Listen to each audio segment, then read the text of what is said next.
course, it's what's standing between you and a closer relationship with those who matter most. Learn if loneliness has taken a leading role in your life. That's next on Studio 5. Welcome back here on Studio 5. We often think that feelings of isolation happen when we're alone, but surprisingly, the research suggests the exact opposite, that loneliness can occur frequently when we are in those relationships. Now, in an effort to help build more meaningful connections, we pose this question to our next guest. Are we lonely in our relationships, and what can we do about it? So joining me right now is Kristen Hodson, a licensed clinical social worker and a therapist. Thank you Thanks for having me. Come in. I mean, this is an interesting topic, and I want you to lay out kind of the groundwork for this. What does this mean, lonely in a relationship? Well, I think we think of loneliness as for all the people that aren't in a relationship, they're not married, and then once we get married or we get into a relationship, it solves the problem. And while that might make it so that we're not alone, we can experience loneliness because we can be surrounded by people and not feel connected.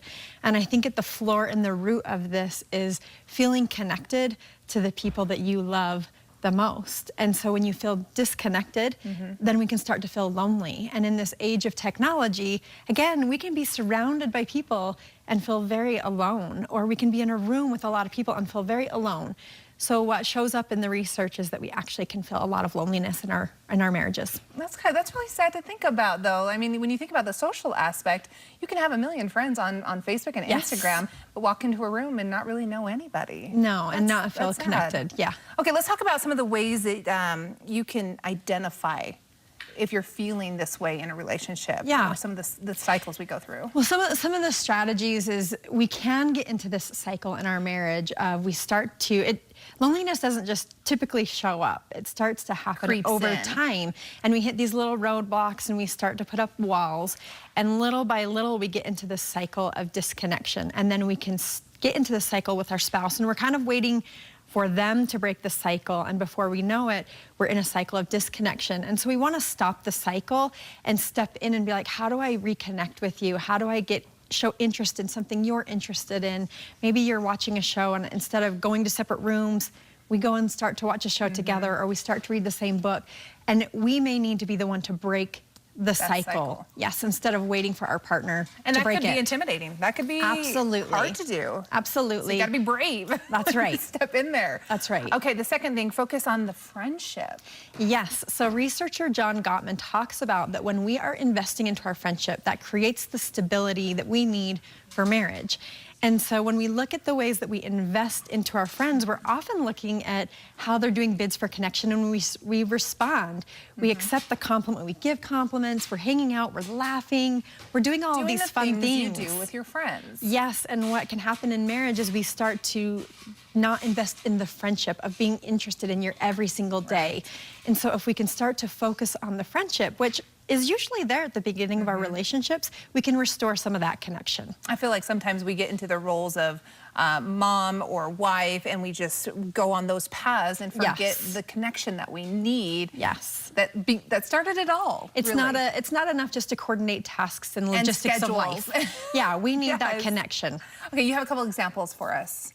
So it would be ways that we can reinvest would be little touch, laughing, asking, like, when I think about loneliness, we can't just be like, well, I want to feel more connected. You gotta do something to feel more connected. You gotta say, well, what kind of connection do I need? I actually would love more support around the home. I need to talk with you about my day. I want to talk to you about what happened at work. I would love more physical touch.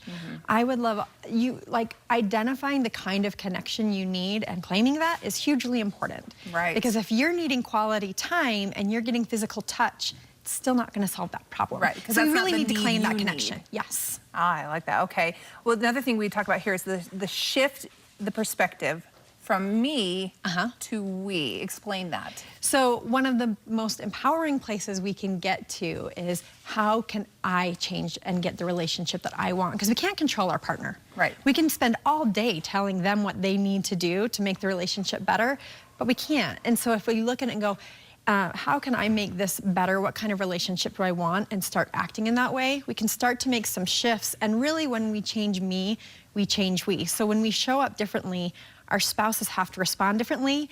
and it can shift. But how do you get over the fact that, you know, the strong will, well, I shouldn't have to change in this relationship? That's right. How do you get past that? That can be tricky, and that's where sometimes counseling, if we go back to the cycle and the intimidation of having these conversations, if they're continually turning into a fight or if it just isn't getting anywhere, bringing in the support of a trained marriage therapist can really help start to break these cycles and create new connections and upward momentum around positivity. Absolutely. Okay.